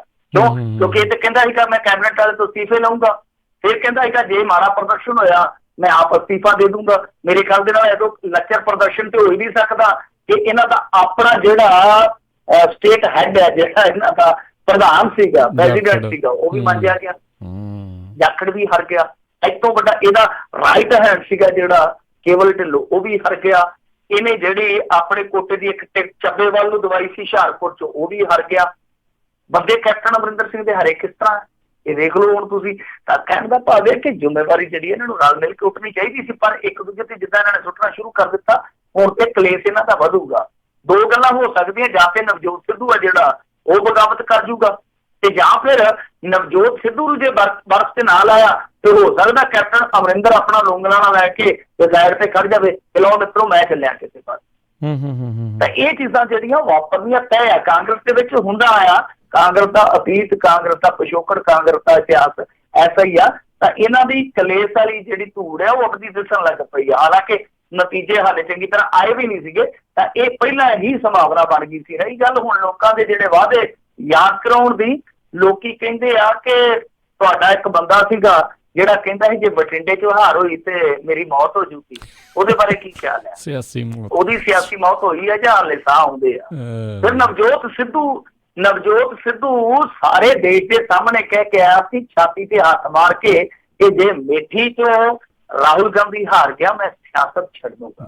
ਲੋਕੀ ਹੁਣ ਪੁੱਛਿਆ ਕਿ ਕਦੋਂ ਛੱਡਣੀ ਹੈ, ਕਦੋਂ ਛੱਡਣੀ ਹੈ। ਕੈਪਟਨ ਅਮਰਿੰਦਰ ਸਿੰਘ ਨੂੰ ਪੁੱਛ ਲਿਆ ਕਿ ਤੂੰ ਭਾਈ ਕਦੋਂ ਅਸਤੀਫਾ ਦੇਣਾ, ਬੋਲ ਹੁਣ ਅਸਤੀਫਾ ਕਦੋਂ ਦੇਣਾ। ਸਾਰੀਆਂ ਚੀਜ਼ਾਂ ਤੁਹਾਡੇ ਉਲਟ ਹੋਈਆਂ ਨੇ, ਤੇ ਇਸੇ ਆਧਾਰ ਤੇ ਜਿਹੜਾ ਵਿਚਾਰਾ ਨੀਟੂ ਸ਼ਟਰ ਵਾਲਾ ਰੋਈ ਜਾਂਦਾ ਸੀਗਾ, ਉਹਨੂੰ ਦਿਲਾਸਾ ਦਿੰਦੇ ਆ ਕਿ ਇਹਨਾਂ ਨੇ ਚਲੇ ਜਾਣਾ, ਬਹੁਤ ਸਾਰੀ ਥਾਂ ਖਾਲੀ ਹੋ ਜਾਣੀ ਤੁਹਾਡੇ ਵਰਗੇ ਬੰਦਿਆਂ ਵਾਸਤੇ, ਹੋ ਸਕਦਾ ਲੱਗੇ ਰਹੋ, ਕਿਤੇ ਨਾ ਕਿਤੇ ਮੌਕਾ ਮਿਲੂਗਾ। ਪਰ ਆਹ ਗੱਲਾਂ ਜਿਹੜੀਆਂ ਇਹਨਾਂ ਨੇ ਕਹੀਆਂ ਸੀਗੀਆਂ, ਬੜੇ ਕੌਨਫੀਡੈਂਟ ਹੋ ਕੇ ਕਹੀਆਂ ਸੀਗੀਆਂ, ਪਰ ਅੱਜ ਹਾਲ ਇਹ ਆ ਕਿ ਦੇਖੋ ਪੰਜਾਬ ਦੇ ਵੋਟਰ ਨੇ ਕਾਂਗਰਸ ਨੂੰ ਵੀ ਸ਼ੀਸ਼ਾ ਦਿਖਾਇਆ। ਕੈਪਟਨ ਅਮਰਿੰਦਰ ਸਿੰਘ ਨੂੰ ਦਿਖਾ ਦਿੱਤਾ ਕਿ ਜੋ ਤੂੰ ਇੱਕ ਫਤੂਰ ਆਪਣੇ ਸਿਰ ਤੇ ਟੋਕਰਾ ਬਣਾ ਕੇ ਲੱਦੀ ਫਿਰਦਾ ਨਾ, ਕਿ ਮੇਰੇ ਮੂੰਹ ਨੂੰ ਵੋਟਾਂ ਪੈਂਦੀਆਂ, ਐਸੀ ਗੱਲ ਨਹੀਂ ਹੈ, ਐਸੀ ਗੱਲ ਨਹੀਂ ਹੈ। ਸਾਡੀ ਵਿਅਕਤੀਗਤ ਚੋਣ ਵੀ ਆ, ਸਾਡੀ ਵਿਅਕਤੀਗਤ ਚੋਣ ਵੀ ਆ, ਅਸੀਂ ਨਕਾਰ ਵੀ ਸਕਦੇ ਹਾਂ, ਸਵੀਕਾਰ ਵੀ ਸਕਦੇ ਹਾਂ।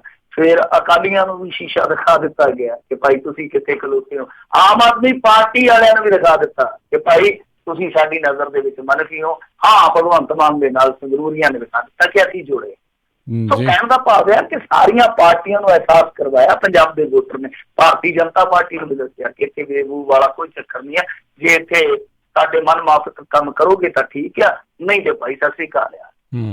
ਜੀ ਜੀ, ਅਗਲੀ ਗੱਲ ਕਰਦੇ ਹਾਂ। ਆਮ ਆਦਮੀ ਪਾਰਟੀ ਚੋਂ ਨਿਕਲੇ ਬਾਹਰ ਆਏ ਖਹਿਰੇ ਦੀ, ਤੇ ਕਹਿੰਦੇ ਬੁਰੀ ਤਰ੍ਹਾਂ ਉਹ ਹਾਰੇ ਨੇ, ਤੇ ਉਹਨਾਂ ਦੇ ਹੁਣ ਰਾਜਨੀਤਿਕ ਕਰੀਅਰ ਤੇ ਜਿਹੜਾ ਉਹ ਸਵਾਲ ਆ। ਤੁਹਾਨੂੰ ਚੇਤੇ ਹੋਣਾ, ਵੈਸੇ ਜਿਹੜੀਆਂ ਗੱਲਾਂ ਆਪਾਂ ਹੁਣ ਕਰਦੇ ਪਏ, ਮੈਂ ਬਹੁਤ ਦੇਰ ਦੀਆਂ ਕਹਿੰਦਾ ਆਇਆ, ਕਈ ਵਾਰ ਅਸਹਿਮਤੀ ਵੀ ਹੋ ਜਾਂਦੀ ਸੀ ਕਾਲਰਾਂ ਦੀ। ਮੈਂ ਤੁਹਾਨੂੰ ਇੱਕ ਵਾਰੀ ਚੱਲਦੇ ਪ੍ਰੋਗਰਾਮ 'ਚ ਕਿਹਾ ਸੀਗਾ ਨਾ ਕਿ ਸੁਖਪਾਲ ਖਹਿਰਾ ਤੱਤੀ ਤੱਤੀ ਖੀਰ ਚਟਨੀ ਚਾਹੁੰਦਾ।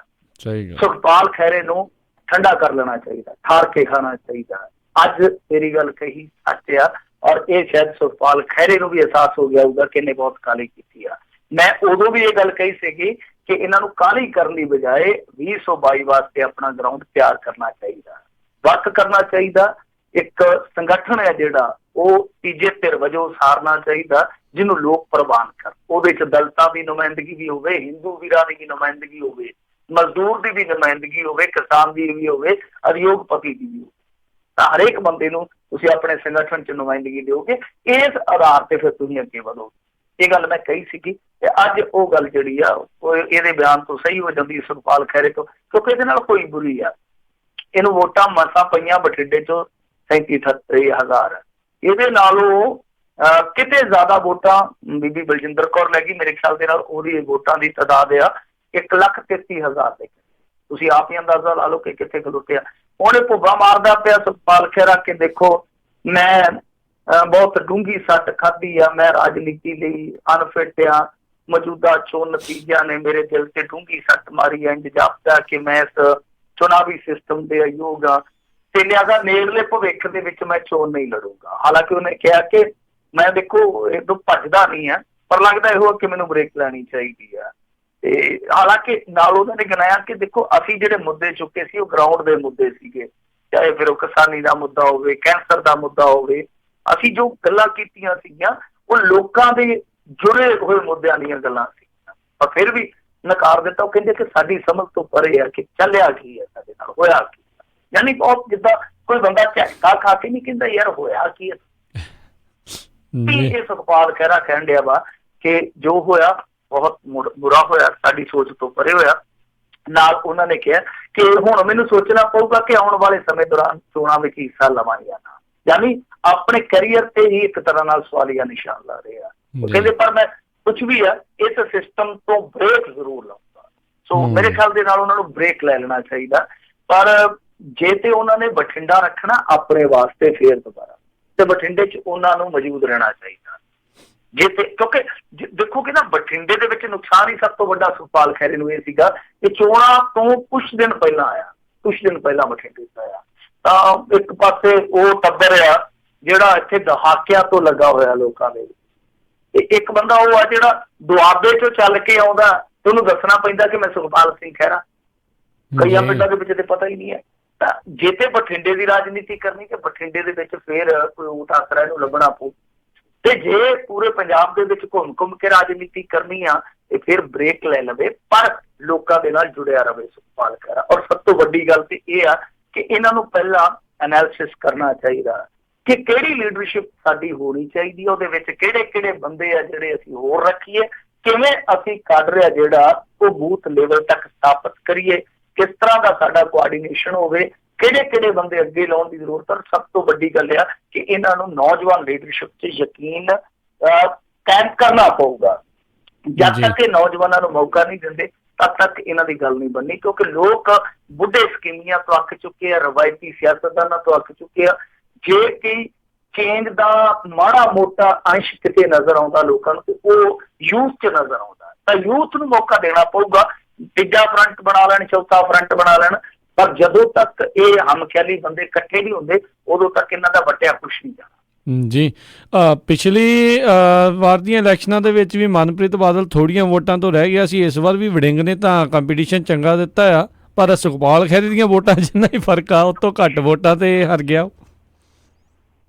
ਨਹੀਂ ਦੇਖੋ, ਇਹ ਚੀਜ਼ ਦਾ ਕੋਈ ਅਸਰ ਨਹੀਂ ਹੈ। ਮੰਨ ਲਓ ਜੇ ਸੁਖਪਾਲ ਖਹਿਰੇ ਦੀ ਥਾਂ ਤੇ ਉੱਥੇ ਕੋਈ ਹੋਰ ਵੀ ਬੰਦਾ ਖਲੋ ਜਾਂਦਾ, ਮੇਰੇ ਖਿਆਲ ਦੇ ਨਾਲ ਮੰਨ ਲਓ ਕੋਈ ਕਾਂਗਰਸ ਚੋਂ ਠਾਕ ਦਿੰਦੇ ਜਾਂ ਆਮ ਆਦਮੀ ਪਾਰਟੀ ਵਾਲੇ ਕੋਈ ਠਾ ਦਿੰਦੇ ਆ, ਜਾਂ ਕੋਈ ਆਜ਼ਾਦ ਹੀ ਖੜ ਜਾਂਦਾ, ਇੰਨੀ ਕੁ ਵੋਟ ਤੋਂ ਵੀ ਲੈ ਜਾਂਦਾ ਬਠਿੰਡੇ ਦਾ ਲੋਕਲ ਬੰਦਾ। ਸੋ ਮੇਰੇ ਖਿਆਲ ਦੇ ਨਾਲ ਇਸ ਚੀਜ਼ ਦਾ ਅਸਰ ਨਹੀਂ ਪਿਆ। ਮੈਂ ਤੁਹਾਨੂੰ ਅੱਗੇ ਵੀ ਕਿਹਾ ਸੀਗਾ ਕਿ ਲੰਬੀ ਜਿਹੜੀ ਹੈ ਨਾ ਉਹ ਬਾਦਲਾਂ ਦੀ ਬੈਕਬੋਨ ਆ। ਲੰਬੀ ਹੁਣ ਤੁਹਾਨੂੰ ਮੈਂ ਦੱਸਦਾ ਕਿ 9 ਇਹਦੇ ਚ ਹਲਕੇ, ਬੜਾ ਸੰਖੇਪ ਦੇ ਵਿੱਚ ਆਪਾਂ ਐਨਾਲਿਸਿਸ ਕਰ ਲੈਂਦੇ ਆ। 9 ਹਲਕੇ ਆ, ਇਹਦੇ ਵਿੱਚ ਜਿਹੜੀ ਲੀਡ ਆਈ ਆ ਲੰਬੀ ਚੋਂ ਆਈ ਆ, ਪੁੱਛੋ ਚੋਂ ਆਈ ਆ, ਬਠਿੰਡਾ ਅਰਬਨ ਚੋਂ ਆਈ ਆ, ਬਠਿੰਡਾ ਰੂਰਲ ਚੋਂ ਆਈ ਆ ਹਰਸਿਮਰਤ ਕੌਰ ਬਾਦਲ ਦੀ, ਹਨਾ। ਤਾਂ ਇੱਕ ਲੀਡ ਆਈ ਆ ਜਿਹੜੀ ਮੇਰੇ ਖਿਆਲ ਦੇ ਨਾਲ ਬੁਢਲਾਡੇ ਦੇ ਵਿੱਚੋਂ, ਹਨਾ। 5 ਚੋਂ ਬੀਬਾ ਹਰਸਿਮਰਤ ਕੌਰ ਬਾਦਲ ਤੇ ਬਾਕੀ ਬਚੇ 4 ਦੇ ਵਿੱਚੋਂ ਆ ਗਏ ਰਾਜਾ ਵੜਿੰਗ। ਹੁਣ ਤੁਸੀਂ ਦੇਖੋ ਕਿ ਕੱਲੀ ਲੰਬੀ ਚੋਂ ਕਿੰਨੀ ਲੀਡ ਹੈ, 16,125 ਵੋਟ, 16,125 ਦੀ। ਪਿਛਲੀ ਦਫਾ 34,000 ਦੇ ਕਰੀਬ ਸੀ। ਐਤਕੀ ਇਹਨਾਂ ਨੇ ਤੋੜੀ ਬਹੁਤ ਹੈ ਲੀਡ, ਇਸ ਗੱਲੋਂ ਤੇ ਬਈ ਸ਼ਾਬਾਸ਼ੀ ਆ ਕਾਂਗਰਸੀਆਂ ਨੂੰ। ਪਰ ਹੁਣ ਦੇਖੋ ਕਿ ਕੱਲੇ ਹਲਕੇ ਚੋਂ ਲੀਡ ਕਿੰਨੀ ਹੈ, 16,125 ਦੀ। ਤੇ ਜਿਹੜੇ ਦੂਜੇ ਹਲਕੇ 4 ਸੀਗੇ ਜਿੱਥੋਂ ਲੀਡ ਲਈ ਆ ਰਾਜੇ ਨੇ, ਤਾਂ ਉਹ ਕੁੱਲ ਮਿਲਾ ਕੇ ਦੇਖ ਲਓ ਉਹਨਾਂ ਦਾ ਬਣਨਾ ਮਾਰਜਨ 14,015 ਆ। ਮਤਲਬ ਜਿਹੜੀ ਉਹਨੇ ਲੀਡ ਦੂਜੇ ਹਲਕਿਆਂ ਚੋਂ ਕੱਢੀ ਉਹ ਕੱਲੇ ਲੰਬੀ ਹਲਕੇ ਨੇ ਕੱਢ ਦਿੱਤੀ। ਸੋ ਆਹ ਜਿਹੜੀ ਚੀਜ਼ ਆ ਨਾ, ਇਹ ਇਹਨਾਂ ਲਈ ਪਲੱਸ ਪੁਆਇੰਟ ਆ।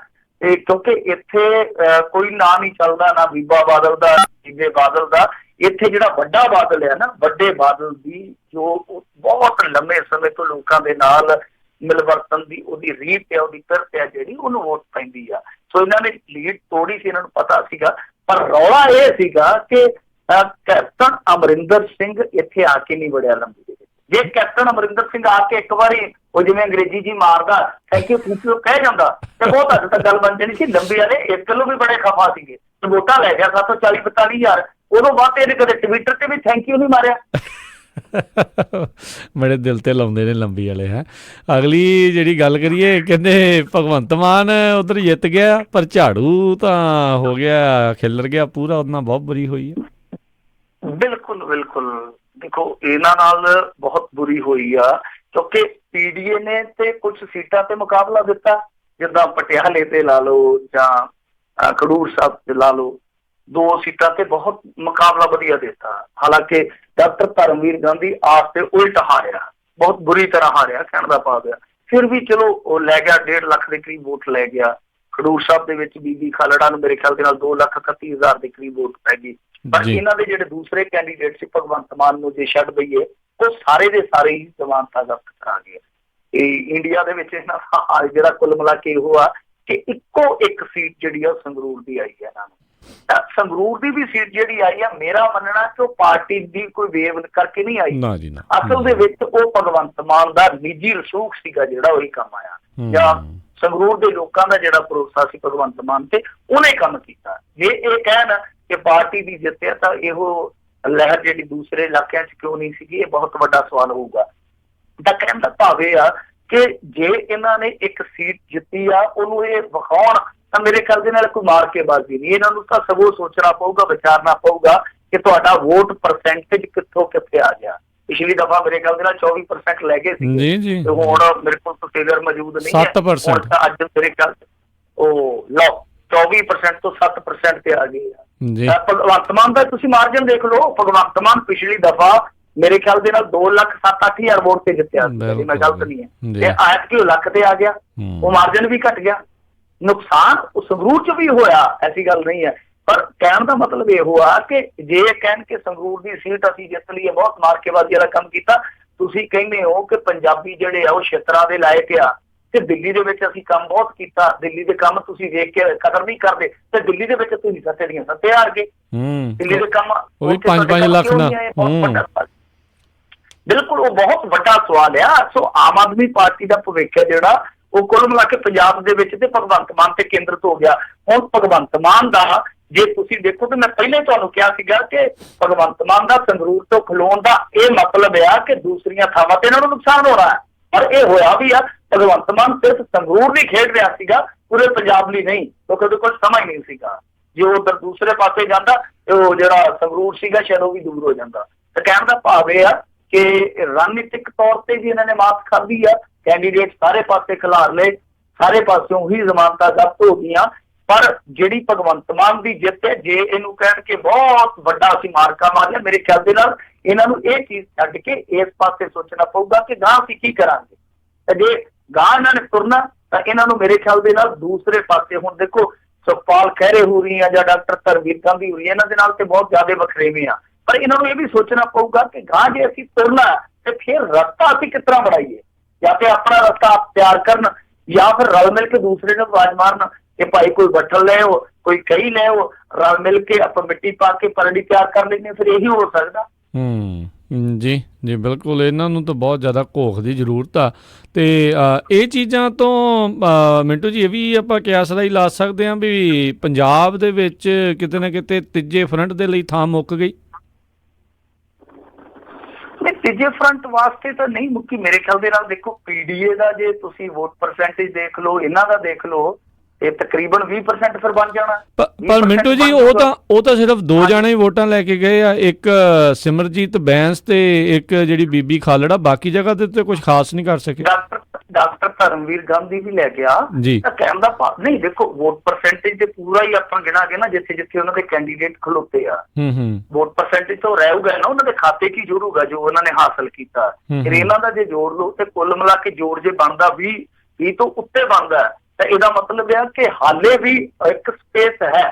ਮੈਂ ਜਿਵੇਂ ਕਹਿ ਰਿਹਾ ਕਿ ਇਹ ਜਿਹੜੀ ਸ਼ਕਤੀ ਫਿਰ ਖਿੰਡੀ ਪਈ ਹੈ, ਜੇ ਸ਼ਕਤੀ ਇੱਕ ਝੰਡੇ ਥੱਲੇ ਇਕੱਠੀ ਹੁੰਦੀ ਹੈ ਕਦੇ ਤਾਂ ਫਿਰ ਉਸ ਮੋਰਚੇ ਦੀ ਸੰਭਾਵਨਾ। ਬਾਕੀ ਦੇਖੋ ਜੀ ਅਕਾਲੀ ਦਲ ਹੈ ਨਾ ਜਿਹੜਾ, ਇਹ ਮੰਨਣ ਜਾਂ ਨਾ ਮੰਨਣ, ਆਮ ਆਦਮੀ ਪਾਰਟੀ ਵਾਲੇ ਮੇਰੀ ਗੱਲ ਜਿਹੜੀ ਹੈ ਨਾ ਉਹ ਬਾਅਦ ਚ ਮੰਨ ਲੈਂਦੇ ਹੁੰਦੇ, ਪਹਿਲਾਂ ਤੇ ਗਾਲਾਂ ਵੀ ਕੱਢ ਦਿੰਦੇ ਕਈ ਵਾਰ। ਹੁਣ ਦੇਖੋ ਇਹਨਾਂ ਦੀ ਤਾਕਤ ਜਿਹੜੀ ਵੋਟ ਬਣੀ ਸੀਗੀ ਉਹ ਬਣੀ ਸੀਗੀ ਦਿਹਾਤੀ ਵੋਟ ਜੀ, ਤੇ ਦਿਹਾਤੀ ਵੋਟ ਜਿਹੜੀ ਆ ਉਹ ਆ ਅਕਾਲੀ ਦਲ ਦੀ ਤਾਕਤ। ਅਕਾਲੀ ਦਲ ਦੀ ਤਾਕਤ ਟੁੱਟ ਕੇ ਬਣੀ ਇਹਨਾਂ ਦੀ ਤਾਕਤ। ਅੱਜ ਦੀ ਘੜੀ ਦੇ ਵਿੱਚ ਅਕਾਲੀ ਜਿਹੜੇ ਆ ਉਹ ਦੇਖੋ ਉਹਨਾਂ ਦਾ ਜੇ ਐਤਕੀ ਵੋਟ ਪਰਸੈਂਟੇਜ ਚੱਕੋਗੇ ਮੈਨੂੰ ਪਤਾ ਨਹੀਂ ਹੈ 27% ਉਹਨਾਂ ਦਾ ਵਧਿਆ ਹੋਊਗਾ, 27% ਉਹਨਾਂ ਦਾ ਵਧਿਆ ਹੋਊਗਾ ਜੀ ਹਾਂਜੀ ਠੀਕ ਹੈ ਨਾ। ਉਹਨਾਂ ਦਾ ਵੋਟ ਪਰਸੈਂਟੇਜ ਚਲੋ ਜੇ 27% ਵੀ ਆ, ਜੇ ਪਿਛਲੇ ਮੁਕਾਬਲੇ ਘਟਿਆ ਵਧਿਆ, ਪਰ ਜੇ ਆਪਾਂ ਸੀਟਾਂ ਦੇ ਲਿਹਾਜ਼ ਨਾਲ ਦੇਖੀਏ ਜਿਸ ਤਰੀਕੇ ਦੀ ਦੁਰਦਸ਼ਾ ਉਹਨਾਂ ਦੀ ਆਂਕੀ ਜਾ ਰਹੀ ਸੀਗੀ, ਸੰਭਾਵੀ ਜਾ ਰਹੀ ਸੀਗੀ ਕਿ ਏਦਾਂ ਦਾ ਹੋਊਗਾ, ਉਹਦੇ ਮੁਕਾਬਲੇ ਫਿਰ ਵੀ ਠੀਕ ਰਿਹਾ। 2 ਸੀਟਾਂ ਜਿਹੜੀਆਂ ਉਹਨਾਂ ਦੇ ਵਕਾਰ ਵਾਲੀਆਂ ਸੀ ਉਹ ਬਚਾ ਕੇ, ਹਾਲਾਂਕਿ ਉਹ ਬਾਦਲ ਪਰਿਵਾਰ ਦੀਆਂ ਸੀਟਾਂ ਜਿੱਤੀਆਂ ਹੋਈਆਂ ਨੇ, ਪਾਰਟੀ ਦੀਆਂ ਨਹੀਂ ਆਪਾਂ ਕਹਿ ਸਕਦੇ। ਪਾਰਟੀ ਦਾ ਹਾਲ ਹਾਲੇ ਵੀ ਮੰਦਾ ਹੀ ਆ, ਪਰ ਫਿਰ ਵੀ ਜੇ ਤੁਸੀਂ ਦੇਖੋ ਕਿ 2 ਸੀਟਾਂ ਜਿੱਤੀਆਂ ਨੇ ਤਾਂ ਉਹ ਨਰੋਲ ਦਿਹਾਤੀ ਵੋਟ ਦੇ ਸਿਰ ਤੇ ਜਿੱਤੀਆਂ ਉਹਨਾਂ ਨੇ।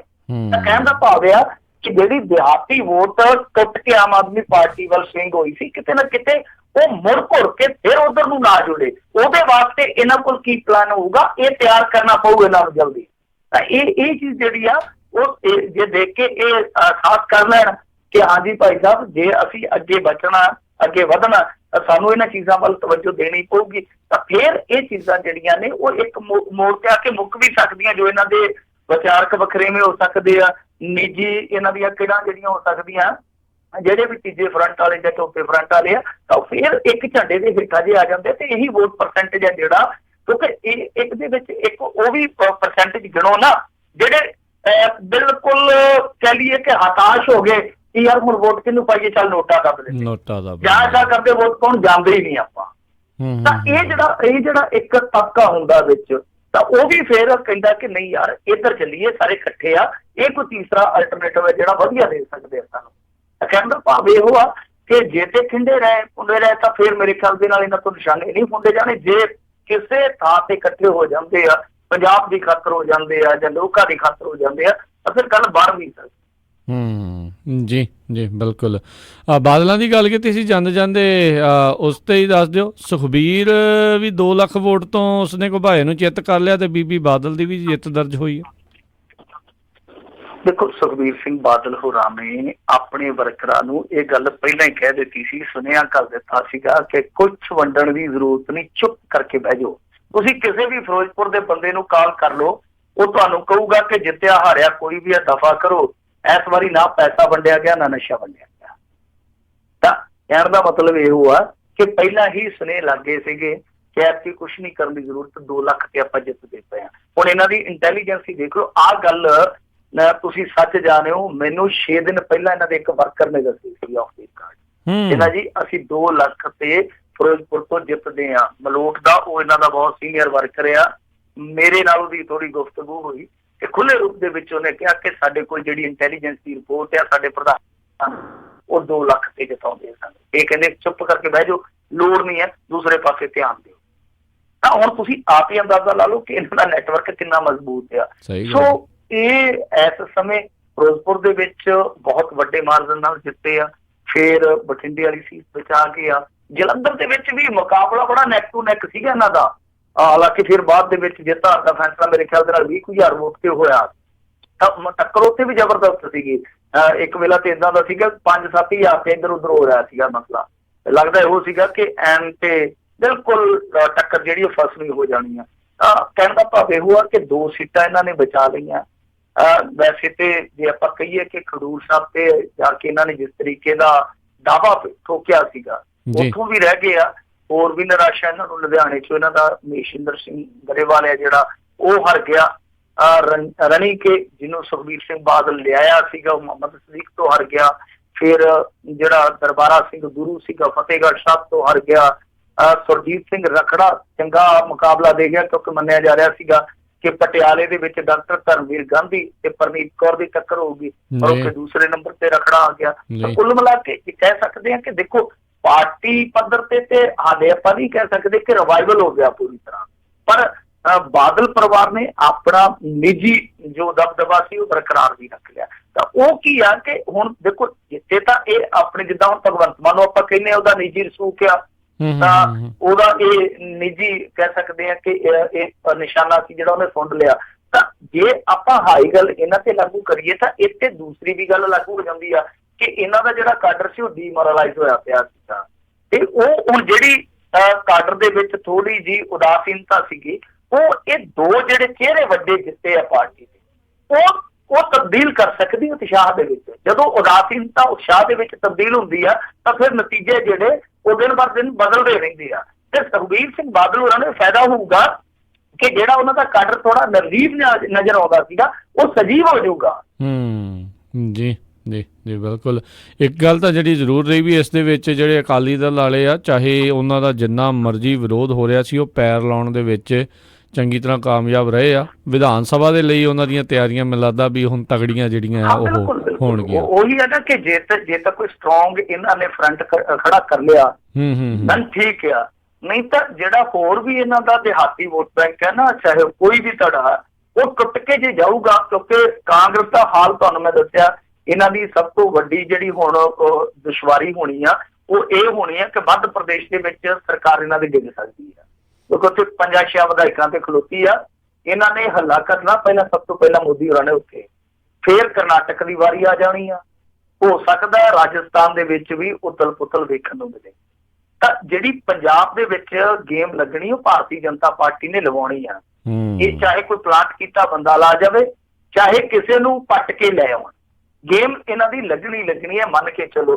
ਤਾਂ ਕਹਿਣ ਦਾ ਭਾਵ ਇਹ ਆ ਕਿ ਜੇ ਤੇ ਕੋਈ ਥਰਡ ਫਰੰਟ ਜਿਹੜਾ, ਚਾਹੇ ਉਹ ਆਮ ਆਦਮੀ ਪਾਰਟੀ, ਚਾਹੇ ਉਹ ਪੀਡੀਏ, ਉਹ ਰਲ ਕੇ ਚਾਹੇ ਇਕੱਠੇ ਹੋ ਜਾਂਦੇ ਆ, ਜੇ ਤੇ ਉਹ ਇੱਕ ਝੰਡੇ ਹੇਠ ਇਕੱਤਰ ਹੋ ਜਾਂਦੇ ਆ, ਫਿਰ ਤੇ ਕੋਈ ਨਾ ਕੋਈ ਨਵਾਂ ਸਮੀਕਰਨ ਵੇਖਣ ਨੂੰ ਮਿਲ ਸਕਦਾ ਸਿਆਸਤ ਦੇ ਵਿੱਚ, ਇੱਥੇ ਪੰਜਾਬ ਦੀ ਰਾਜਨੀਤੀ 'ਚ। ਜੇ ਮੰਨ ਲਓ ਕਾਂਗਰਸ ਵੀ ਡਾਊਨਫਾਲ ਦਾ ਸ਼ਿਕਾਰ ਹੋ ਜਾਂਦੀ ਆ, ਅਕਾਲੀਆਂ ਦਾ ਰਿਵਾਈਵਲ ਨਹੀਂ ਚੰਗੀ ਤਰ੍ਹਾਂ ਹੁੰਦਾ, ਭਾਵੇਂ ਮਾੜਾ ਮੋਟਾ ਹੀ ਕਰ ਜਾਂਦੇ ਆ, ਤਾਂ ਉਸ ਸੂਰਤ ਦੇ ਵਿੱਚ ਵੀ ਉਹਨਾਂ ਨੂੰ ਫਾਇਦਾ ਮਿਲਣਾ ਜਿਹੜਾ ਸੁਭਾਵਿਕ ਹੈ, ਕਿਉਂਕਿ ਤੀਸਰੀ ਧਿਰ ਹੈ ਜਿਹੜੀ ਉਹ ਬਿਲਕੁਲ ਜੇ ਹਾਸ਼ੀਆਗ੍ਰਸਤ ਹੋਈ, ਕੋਈ ਉਹਦੇ ਵੱਲ ਉਤਸ਼ਾਹਤ ਹੋ ਕੇ ਨਹੀਂ ਜਾਊਗਾ। ਤਾਂ ਇਹਦਾ ਮਤਲਬ ਹੈ ਕਿ ਚਾਹੇ ਇਹ ਰਿਵਾਈਵਲ ਪੂਰਾ ਕਰਨ ਵੀ ਨਾ, ਪਰ ਉਹ ਜਿਹੜਾ ਧੱਕੇ ਧੋਲੇ ਖਾ ਕੇ ਵੋਟਰ ਇੱਧਰ ਉੱਧਰ ਫਿਰਦਾ ਹੋਊਗਾ, ਅਖੀਰ ਡਿੱਗੂਗਾ ਕਿੱਥੇ? ਡਿੱਗੂਗਾ ਕਿ ਚਲੋ ਇਹਨਾਂ ਦੇ ਨਾਲ ਸਰਕਾਰ ਨਹੀਂ ਠੀਕ ਹੈ ਯਾਰ, ਮਾੜਾ ਮੋਟਾ ਚਲੋ ਹੋਰ ਨਹੀਂ ਤੇ ਆਪਣਾ ਕੋਈ ਕੰਮ ਤੇ ਕੱਢ ਹੀ ਦਿੰਦੇ ਆ ਨਾ ਪਿੰਡਾਂ ਦੇ ਵਿੱਚ। ਤਾਂ ਆਹ ਜਿਹੜੀ ਚੀਜ਼ ਆ ਨਾ, ਫਿਰ ਉਹ ਅਕਾਲੀ ਦਲ ਦੇ ਹੱਕ 'ਚ ਪੁੱਜੂਗੀ। ਤਾਂ ਇਹ ਹੁਣ ਇਹਨਾਂ ਪਾਰਟੀਆਂ ਨੂੰ, ਇਹਨਾਂ ਤਨਜ਼ੀਮਾਂ ਨੂੰ ਵੇਖਣਾ ਕਿ ਇਹਨਾਂ ਦਾ ਰਿਵਾਈਵਲ ਹੈ ਜਿਹੜਾ ਉਹ ਰੋਕਣਾ, ਜਾਂ ਆਪਣਾ ਡਾਊਨਫਾਲ ਹੈ ਜਿਹੜਾ ਉਹ ਰੋਕਣਾ ਸਭ ਤੋਂ ਪਹਿਲਾਂ, ਜਾਂ ਜਿਹੜਾ ਕਲੇਸ਼ ਹੁਣ ਕਾਂਗਰਸ ਦੇ ਵਿੱਚ ਪੈਣਾ ਜਾਂ ਭਵਿੱਖ ਦੇ ਵਿੱਚ ਪਊਗਾ ਉਹਨੂੰ ਰੋਕਣਾ। ਸਾਰੀਆਂ ਇਹਨਾਂ ਦੀਆਂ ਸਿਰਦਰਦੀਆਂ, ਕਿਉਂਕਿ ਸਿਆਸਤ ਦੇ ਵਿੱਚ ਸੱਤਾ ਇਹਨਾਂ ਨੇ ਭੋਗਣੀ ਦੀ, ਆਪਣੇ ਵਰਗਿਆਂ ਨੇ ਤੇਜ਼ਾਬਾਂ ਦੇ ਭੇਟ ਕਰਨੇ ਹੁੰਦੇ ਆ। ਜੀ ਜੀ ਜੀ ਬਿਲਕੁਲ। ਤੇ ਮਿੰਟੂ ਜੀ ਸਮਾਂ ਆਪਾਂ ਕਾਫੀ ਵੈਸੇ ਉੱਤੇ ਲੈ ਗਏ ਹਾਂ, ਪਰ ਬਹੁਤ ਬਹੁਤ ਧੰਨਵਾਦ। ਸਾਰਾ ਇਸ ਦੀ ਸਮੀਖਿਆ ਦੀ ਜ਼ਰੂਰਤ ਤਾਂ ਹੁੰਦੀ ਹੈ, ਸਾਰੇ ਜਾਣੇ ਸੁਣਨਾ ਚਾਹੁੰਦੇ ਕੀ ਉੱਥੇ ਚੱਲ ਰਿਹਾ। ਤੇ ਕੱਲ ਨੂੰ ਫਿਰ ਮਿਲਾਂਗੇ ਜੀ ਇੱਕ ਵਾਰੀ ਫਿਰ। ਬਹੁਤ ਬਹੁਤ ਧੰਨਵਾਦ, ਬੜੀ ਮਿਹਰਬਾਨੀ, ਪਿਆਰ ਭਰੀ ਸਤਿ ਸ਼੍ਰੀ ਅਕਾਲ ਜੀ। ਸਤਿ ਸ਼੍ਰੀ ਅਕਾਲ ਜੀ। ਸਤਿ ਸ਼੍ਰੀ ਅਕਾਲ। ਤੇ ਇਹ ਸੀਗਾ ਸਾਡਾ ਅੱਜ ਦਾ ਇਹ ਪ੍ਰੋਗਰਾਮ ਖਬਰ ਤੇ ਨਜ਼ਰ। ਤੇ ਹੁਣ ਇਜਾਜ਼ਤ ਲੈਂਦੇ ਹਾਂ। ਸਾਡੇ ਵੱਲੋਂ ਤੁਹਾਨੂੰ ਸਾਰਿਆਂ ਨੂੰ ਪਿਆਰ ਭਰੀ ਨਿੱਘੀ ਸਤਿ ਸ਼੍ਰੀ ਅਕਾਲ। ਸੁਣਦੇ ਰਹੋ ਪੰਜਾਬੀ ਰੇਡੀਓ USA।